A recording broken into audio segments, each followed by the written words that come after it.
He said it at the Christmas table, in front of his wife, her parents, his cousins, and the woman who had been quietly paying his bills for 8 years. He did not whisper it. He did not pull me aside. He looked across the turkey and the candles and the good dishes I had brought from my own house, and he told his wife's father, "Oh, you know how moms are. She can be a little embarrassing sometimes," and then he laughed. A real laugh. Easy and comfortable and completely unbothered. Like I was a small inconvenience he had learned to manage. Like I was not the woman who had wired money to his account 43 times in 8 years. Like I was not the reason he still had a car, a credit score, and a marriage that had survived 3 near financial collapses. I sat very still. I picked up my fork. I smiled at nobody in particular. And I made a decision so quiet that nobody at that table heard it. But they would all feel it. Every single one of them would feel it before the new year came. Before this story goes any further, I want to ask you something. Think about the person you have sacrificed the most for. The one you bailated out quietly so nobody else would know. The one you never asked to repay you because you told yourself that is just what love looks like. Now imagine that same person using your name as a punchline at a dinner table full of people who have no idea what you have done for them. What would you have done in that moment? Stay with me through this. Because what Eliana did next was not loud. It was not cruel. But it was the most powerful thing she had ever done in her life. Drop a comment and tell me your number. How many times is too many times before you stop? My name is Eliana, and I am going to tell you about the 8 years I spent being the invisible foundation of my son's life, and the single Christmas dinner that made me realize foundations are only invisible until they are removed. I want to start with who I was before any of this began, because I think it matters. I was not a pushover. I was not a woman without boundaries or self-awareness. I was a retired school administrator, 63 years old, widowed at 54 when my husband Robert passed away from a heart attack that came without any warning on an otherwise ordinary Tuesday morning. Robert and I had built something careful and real together. A paid-off house in a mid-sized town in Ohio. A modest retirement account. A small savings that we had protected through 30 years of disciplined choices. When he died, I was devastated in the way that people are devastated when the person they organized their entire daily life around simply disappears. But I was not helpless. I knew how to manage money. I knew how to make hard decisions. I had been doing both for decades. My son Marcus was 29 when his father died. He had been out of college for 7 years by then, working in sales, living in an apartment in Chicago with a girlfriend named Sasha, who would eventually become his wife. He was not struggling exactly when Robert died, but he was living in the particular financial condition of a young man who had never quite caught up with himself. He spent what he made. He had some credit card debt. He had a car payment that was slightly too large for his income. Nothing catastrophic. Nothing that a few years of discipline could not have fixed on its own. But discipline was not something that came naturally to Marcus. And after his father died, I think the fragile financial structure he had built became even more fragile. Because grief does things to people that are hard to predict. And one of the things it did to Marcus was make him spend money in ways that felt like comfort and looked like stability, but were actually just delay. The first time I helped him financially was 6 months after Robert's funeral. Marcus called me on a Sunday night and said his rent was 2 months behind and his landlord had given him a final notice. He sounded ashamed. He said he had been meaning to get on top of it and it had just gotten away from him. I asked how much he needed. He said $2,400. I transferred it the next morning. I did not tell anyone. I did not ask him to sign anything. He was my son. He had just lost his father. I was his mother. It felt like the only possible response. I want to be honest with you about something. That first transfer felt completely right. It felt like what love does. And for a while, the transfers that followed each felt like a version of the same thing. A car repair in the fall. A gap in his paycheck around the holidays. A medical bill for Sasha that their insurance only partially covered. Each situation had a story that made sense. Each situation was presented to me as temporary, as an exception, as something they were going to get in front of very soon. And I believed every single one of those stories because I had no reason not to, and because believing them was much easier than the alternative. The alternative, the thing I was not ready to look at directly, was that my son had a pattern, not a crisis, a pattern, a way of living that consistently produced emergencies that consistently required rescue. And I, without ever deciding to become this, had quietly become the rescue. By the time Marcus and Sasha got engaged, I had transferred somewhere around $14,000 across various situations. I knew the rough number. I did not track it precisely, because tracking it precisely would have required me to look at it, and looking at it would have required me to ask questions I was not ready to ask. So I kept the number soft in my mind, told myself it would balance out eventually, and focused on being happy for my son, who seemed genuinely excited about his future. Their wedding was the first time I met Sasha's family. Her parents were a couple named Dawn and Miriam, both retired, both comfortable, both from the kind of background where money was not discussed at the table, but was always quietly present in the quality of things. Dawn was a former engineer. Miriam was warm but watchful. They were pleasant to me, and I was pleasant to them, and we had the surface-level conversations that families have when they are meeting for the first time and choosing to lead with their best selves.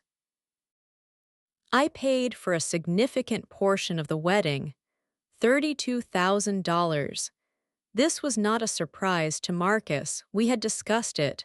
He knew my situation. He knew what Robert and I had saved. He accepted the contribution in the spirit it was offered, which was love, and he thanked me with genuine feeling at the rehearsal dinner and again in his speech at the reception. In those moments, he was everything I had raised him to be: warm, grateful, present. I told myself the financial stress was just a phase he was moving through, and that once the wedding was behind them and they had a proper foundation, things would stabilize. They did not stabilize. The year after the wedding brought 3 more requests. A business idea Marcus wanted to pursue that needed startup capital. $8,000. A situation with the IRS involving taxes from 2 years prior that they had not filed correctly. $11,000. A down payment shortfall on an apartment they wanted to upgrade to because Sasha was pregnant and they needed more space. $6,000.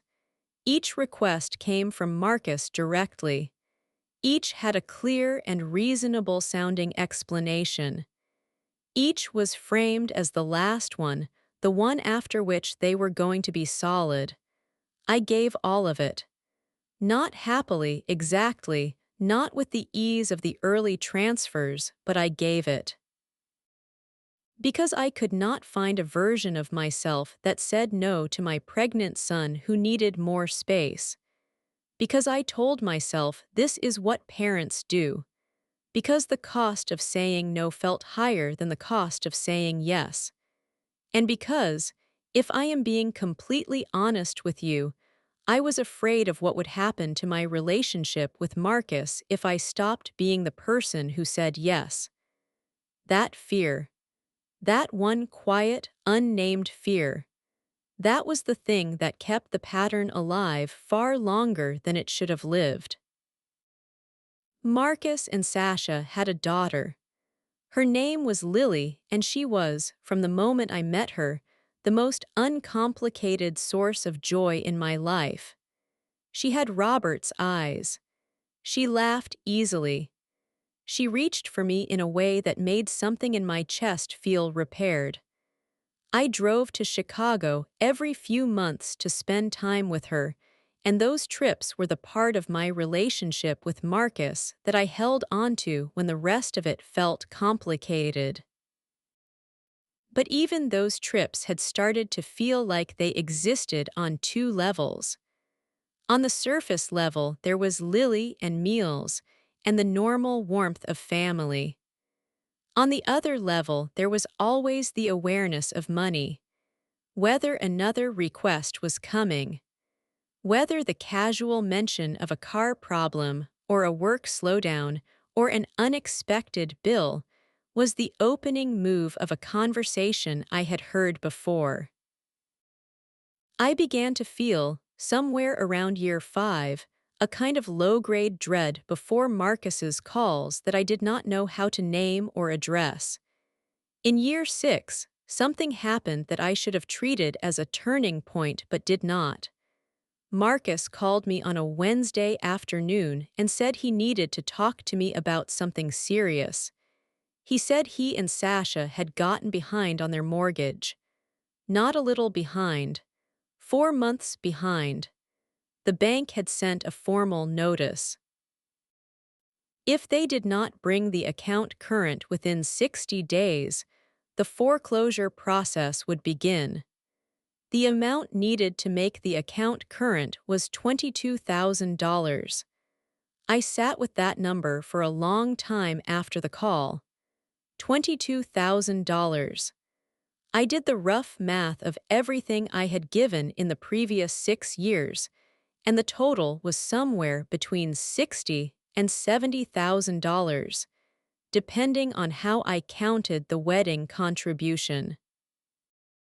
Adding $22,000 more would push it close to $90,000. RS, that was not a small portion of everything Robert and I had saved. That was most of it.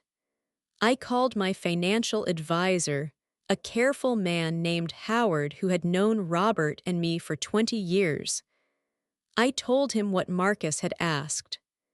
Howard was quiet for a moment, and then he said, "Eliana, I am going to ask you a question, and I want you to think about it carefully before you answer." He said, "If you give Marcus this money and he comes back in another year with another emergency, will you have enough left to take care of yourself?" I did not answer right away. The silence between us lasted long enough to become its own kind of answer. Howard said, "That is what I thought." I gave Marcus the $22,000. I told myself it was different this time because it was a house, because Lily lived in that house, because letting them lose their home was not something I could live with.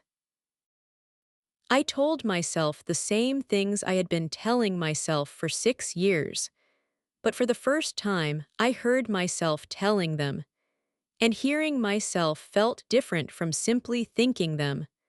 I drove to Chicago the following month. Marcus and Sasha had us over for dinner, all of us meaning me and Dawn and Miriam as well, an arrangement that Sasha had organized. The dinner was pleasant. The house was clean and warm. Lily sat in my lap for most of the evening and fell asleep against my shoulder before dessert. It was a good night by any surface measure. But at one point during the evening, while Marcus was in the kitchen and Sasha was putting Lily to bed, I found myself sitting across from Dawn and Miriam at the dining table, with just the sound of the dishes being rinsed in the background. Dawn looked at me and said, "You know, we offered to help with the mortgage situation, and Marcus told us he had it handled." I did not respond immediately. I let the sentence sit between us for a moment. Then I said, "Yes, it worked out." Dawn nodded. Miriam looked at me with an expression I could not quite read, and we moved on to other conversation. But I did not move on from it internally. Because what Dawn had just told me, without perhaps meaning to, was that Marcus had gone to his in-laws first and been offered help, and then had called me. And he had told Dawn he had it handled. Which meant I was not the backup plan. I was the plan that came after the plan he did not want to use, the one that required accountability to people whose opinion of him still needed to be managed. I drove home from Chicago in a particular kind of silence that felt different from ordinary quiet. It was the silence of a woman who had just seen the shape of something she had been too close to see clearly before. But I still did not act. I still did not say anything. I went home to Ohio, and I sat with what I knew, and I told myself I needed more information before I did anything that could not be undone. This was true. It was also a way of waiting, which was the only thing I knew how to do with a situation I loved too much to fully face. The information came in pieces over the following year, and each piece arrived with the specific cruelty of things that feel obvious in retrospect. The first piece came from a woman named Janet, who was a mutual friend of mine and Sasha's aunt. Janet and I had stayed friendly after the wedding, the way people sometimes do when they genuinely like each other despite having no formal reason to maintain the connection. She called me one afternoon in early autumn, not about anything important, just to catch up. And somewhere in the conversation she mentioned that she had seen Marcus and Sasha at a restaurant in Chicago recently. "A nice restaurant," she said. "Very nice, actually."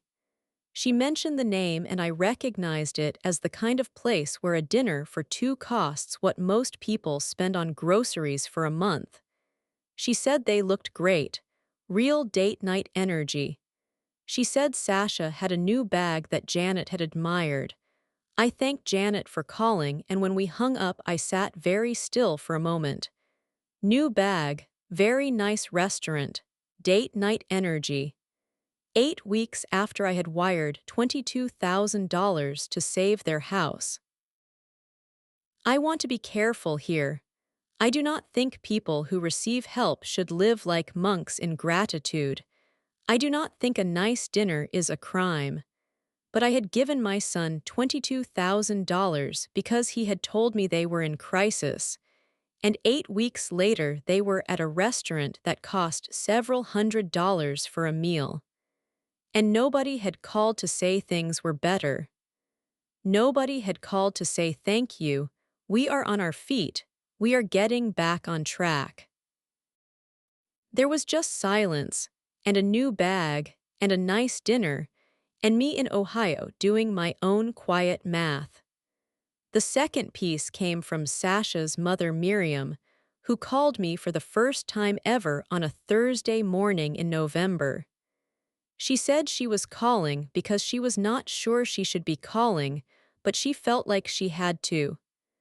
She said that Don had recently found out that Marcus had borrowed a significant amount of money from his own parents, Don and Miriam, about a year before he had asked me for the 22,000.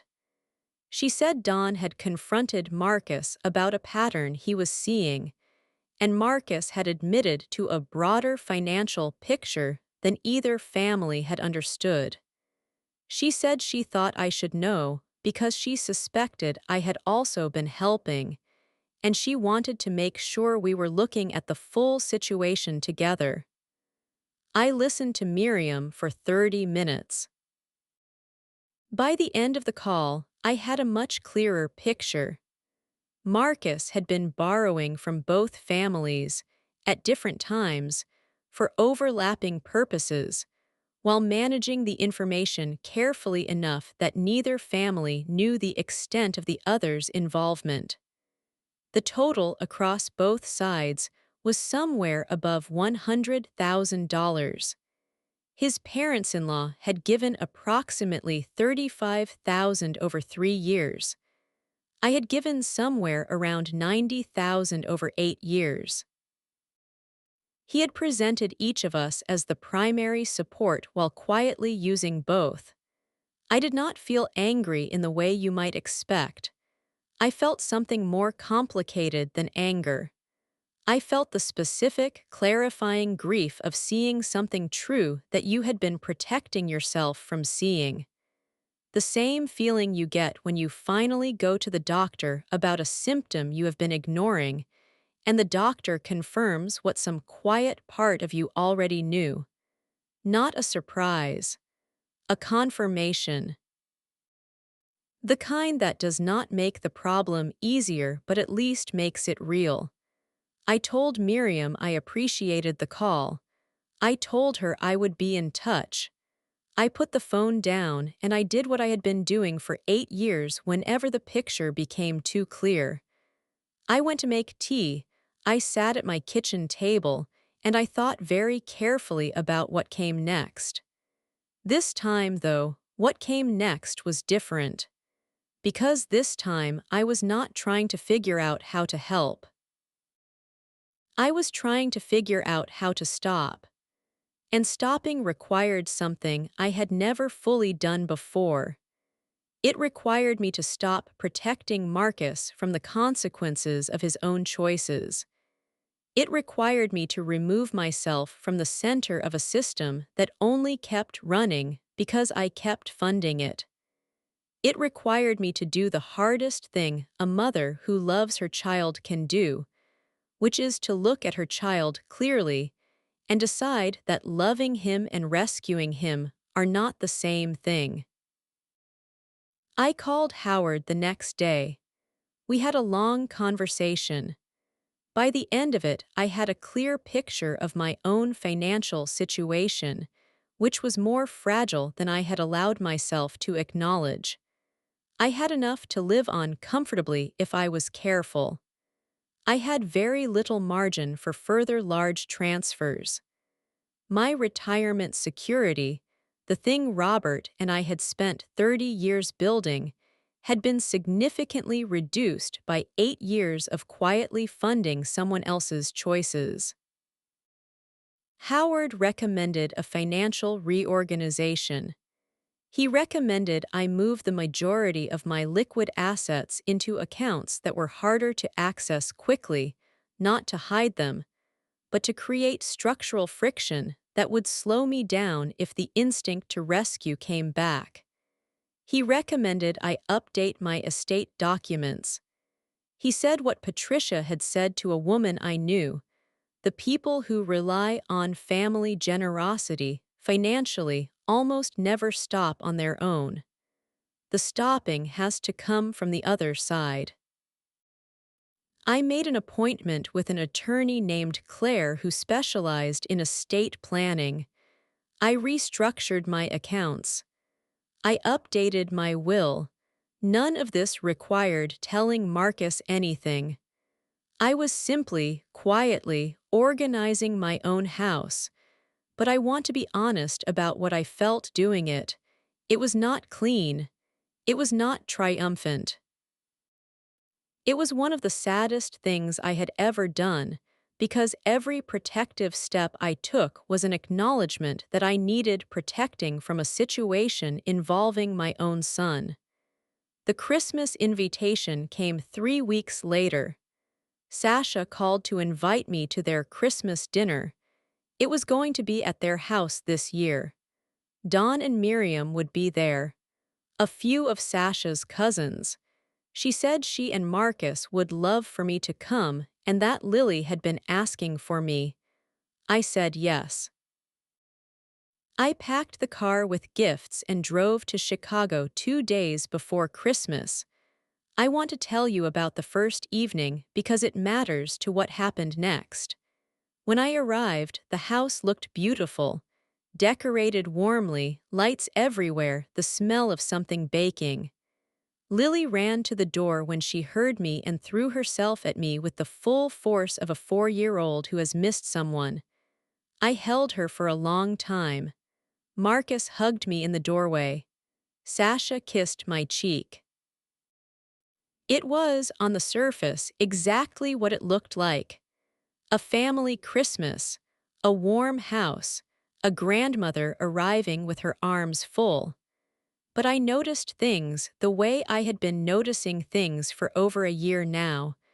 The new furniture in the living room. The television, which was significantly larger than the one I had seen on my last visit.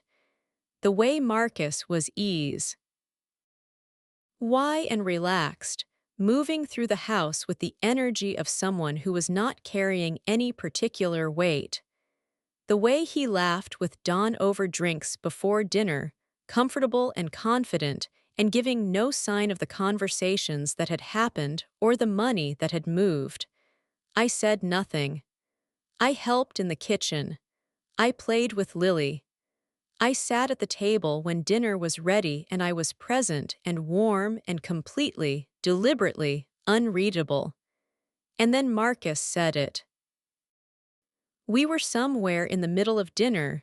The table was full, drinks had been flowing, and Don was talking about a neighbor of his who had done something slightly embarrassing at a neighborhood event.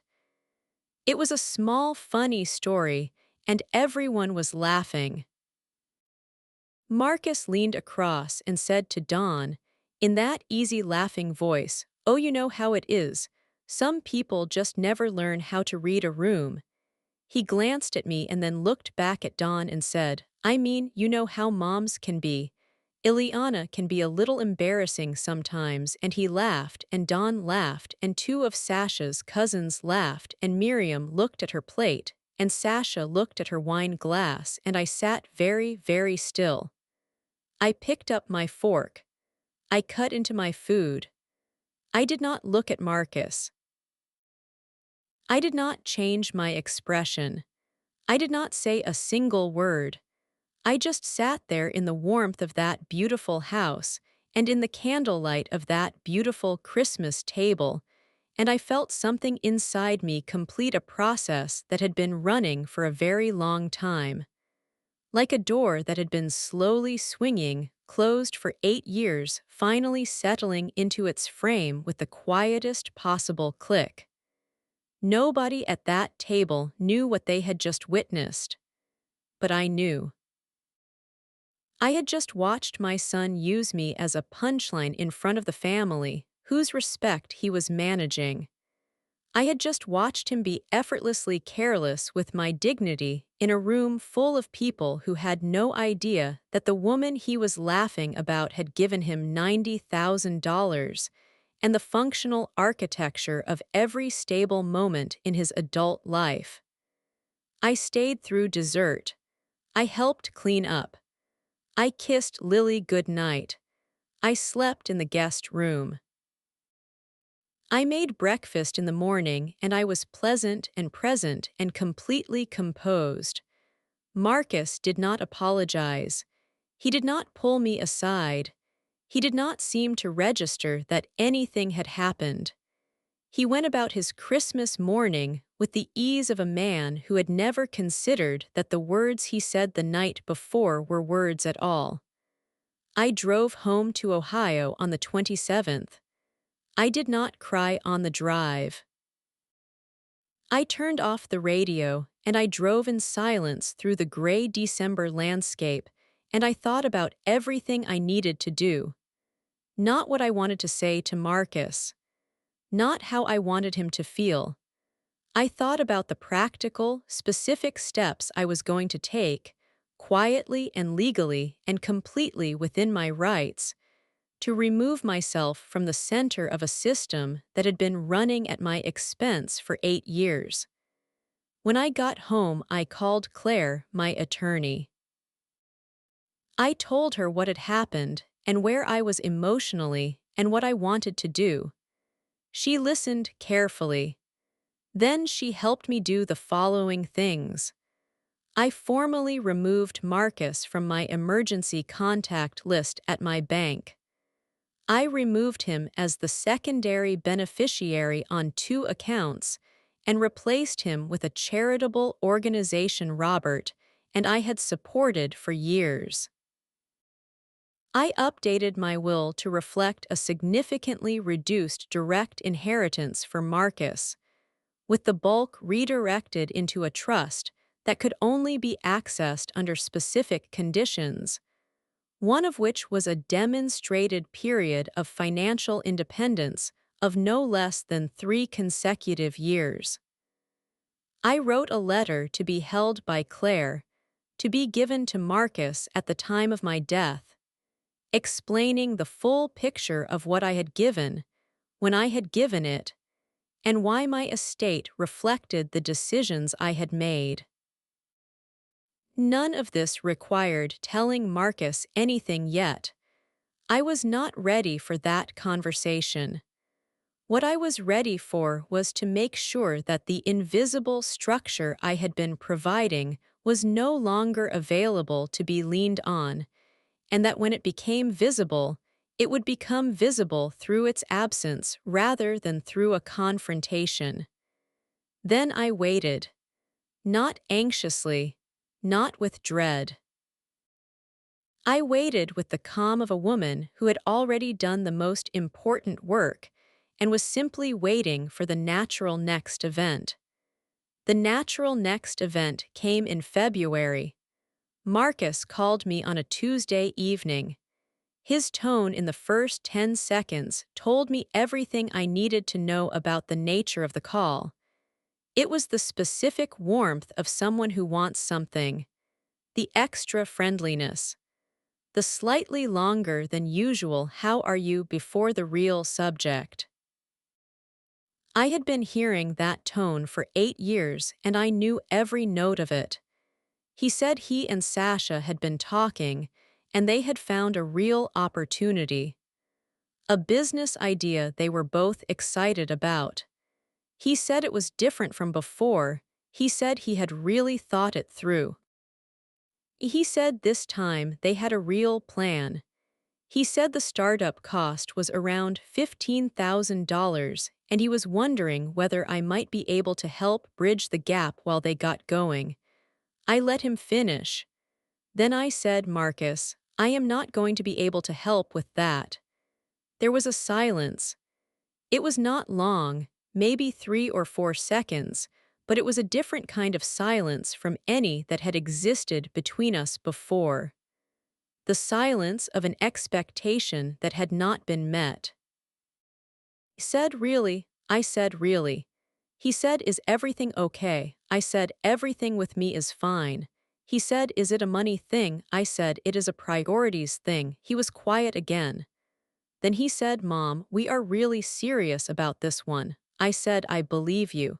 He said, we would pay it back. I said, Marcus, I would like to have a real conversation with you about our financial history. Not tonight, but soon. He said, what do you mean our financial history? I said, I think you know what I mean. But I am not going to do it over the phone, and I am not going to do it tonight. When you are ready to have an honest conversation, I am ready to have it with you. He said okay in a voice that was smaller than his usual voice. We said goodbye. I put the phone down. He did not call back for 11 days. I know because I counted. When he called again, he sounded different. The sales energy was gone. He sounded more like the boy I remembered from before the money became a language between us. He said, "Mom, I have been thinking about what you said." He said, "I think I need to hear what you have to say about the financial history." I said, "Come to Ohio." He said, "This weekend." I said, "This weekend." He came alone, without Sasha. I think he knew, on some level, that what was coming was something he needed to receive without the buffer of his wife's presence. He arrived on a Saturday afternoon, and I made lunch and we sat at the kitchen table, the same table where I had done the math on so many of his emergencies, and I told him everything. I did not raise my voice. I did not cry. I had a printed document in front of me, a clean, simple summary that Howard had helped me prepare, listing every transfer with the date, the amount, and the stated reason. The total at the bottom was $88,600 over 8 years. I placed it on the table in front of him and I let him read it. He read it twice. His face went through several things. Disbelief at first, the kind that is actually recognition. Then something that looked like shame, real shame, not the performed embarrassment of someone caught, but the deeper kind that comes from seeing your own behavior laid out plainly and being unable to argue with any line item.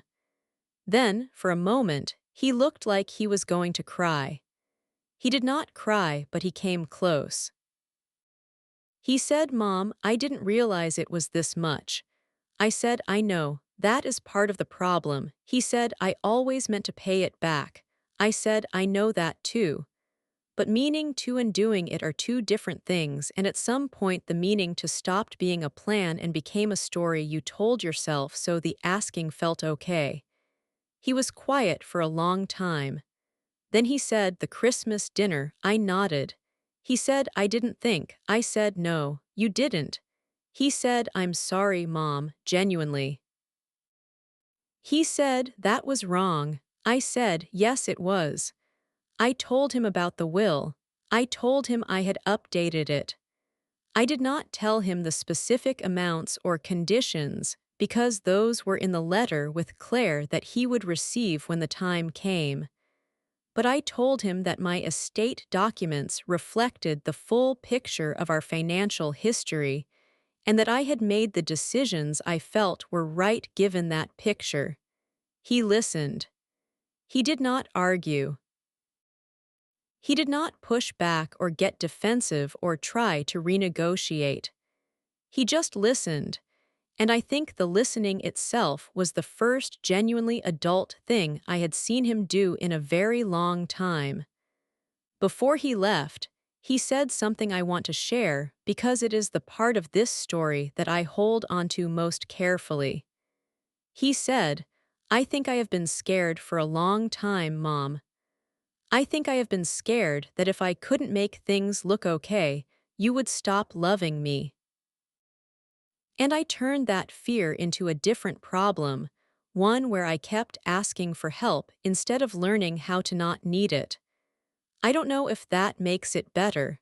I said, "It doesn't make it better, but it makes it more understandable. And understanding it is the beginning of changing it." He left late in the afternoon. I stood at the door and watched him drive away, and I felt the particular ache of a mother who loves her child through the full, complicated truth of who he is. Not the edited version.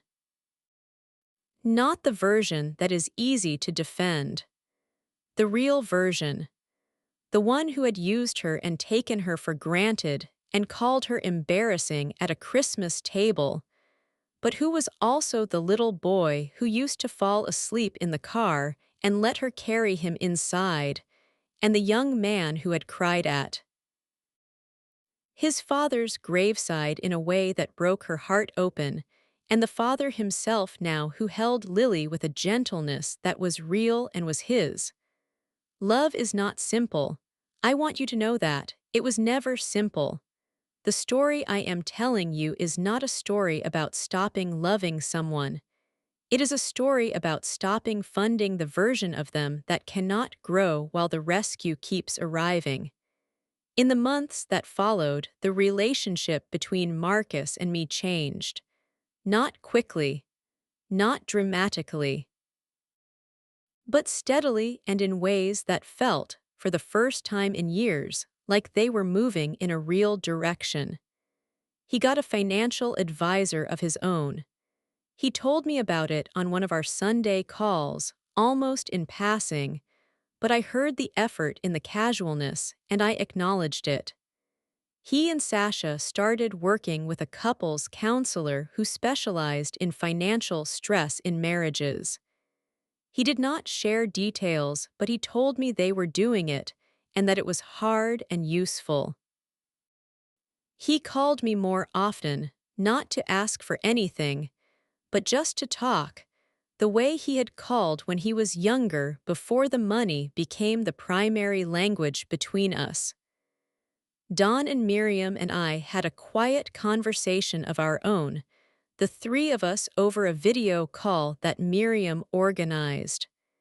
We did not coordinate strategy or make agreements. We simply acknowledged what we each knew, shared the parts of the picture that the other did not have, and agreed that going forward we would all be honest with each other rather than individually managing information that affected all of us. That conversation was painful in some places and relieving in others, and by the end of it, I felt something I had not felt in that direction for a long time, which was that I was not alone in this. The next Christmas was different, not perfect, not completely healed, but different in the specific way that things are different when the people in a room have stopped pretending. Marcus and I sat next to each other at the table, and at one point during the meal, he reached over and squeezed my hand and did not say anything. And I did not say anything either. And Lily reached across from her high chair and patted both our hands with her small palm like she was completing a circuit. And the three of us sat like that for just a moment before the meal moved on. I did not need him to make a speech. I did not need him to perform his gratitude or his remorse. I needed him to be present and honest and to reach for me when the instinct came, not because he needed something, but because I was his mother and he loved me. That moment at the table was the first time in years that I believed both of those things at the same time. Let me tell you what my life looks like now, because I think that part matters as much as anything else in this story. I live in my house in Ohio. I have my retirement, reduced from what it once was but still sufficient for a careful life. I travel sometimes, small trips, a long weekend to see a friend in Vermont, a week in New Mexico with my sister. I have reclaimed an enormous amount of my mental and emotional energy that I used to spend in a low-grade constant monitoring of Marcus's financial situation, calculating whether a request was coming, measuring how much I could give without hollowing myself out completely. That energy goes somewhere else now. It goes into the garden I have been rebuilding in the backyard. It goes into the book club I finally joined after 4 years of meaning to.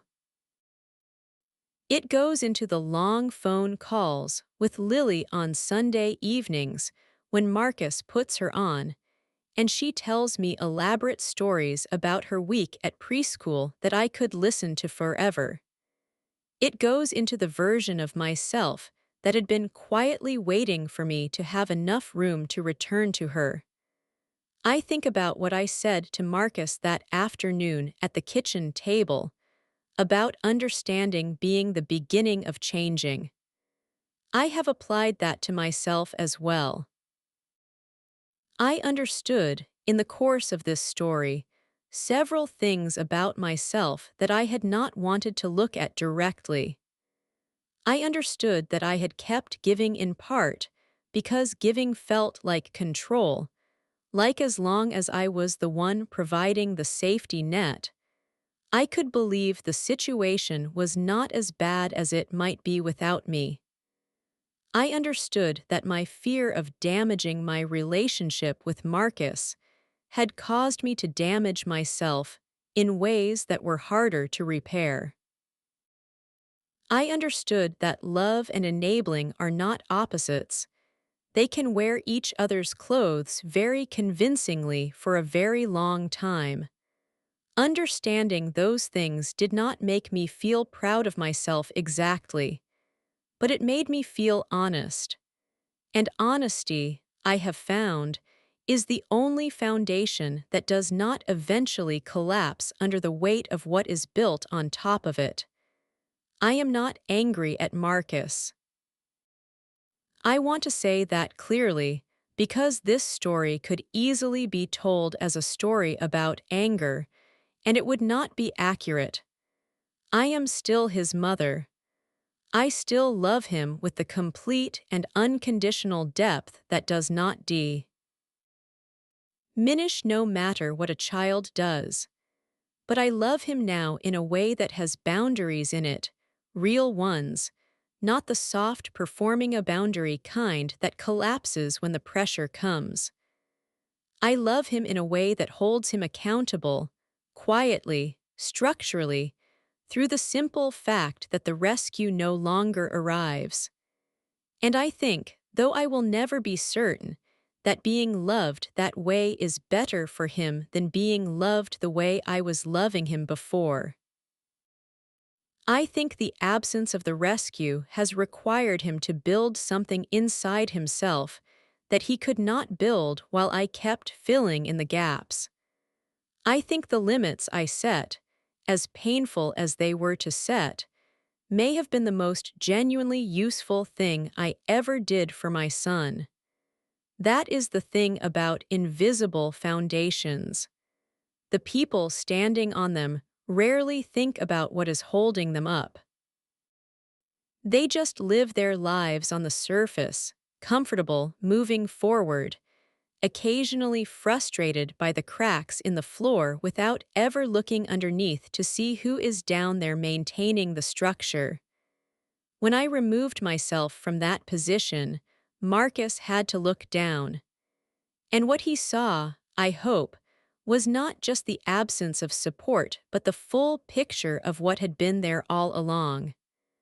A woman who had loved him completely, who had given him more than she should have, not because she was weak, but because she loved him so much that she made his comfort more important than her own stability for 8 years. A woman who had sat at a Christmas table and been called embarrassing, and had gone home and quietly dismantled the architecture of his dependency with the same careful hands that had built it. He called her Mom. He still calls me Mom. And when he says it now, it sounds different from how it sounded at the Christmas table. It sounds like someone who knows what the word costs and is choosing it anyway. That is enough for me. That is more than enough. That is everything.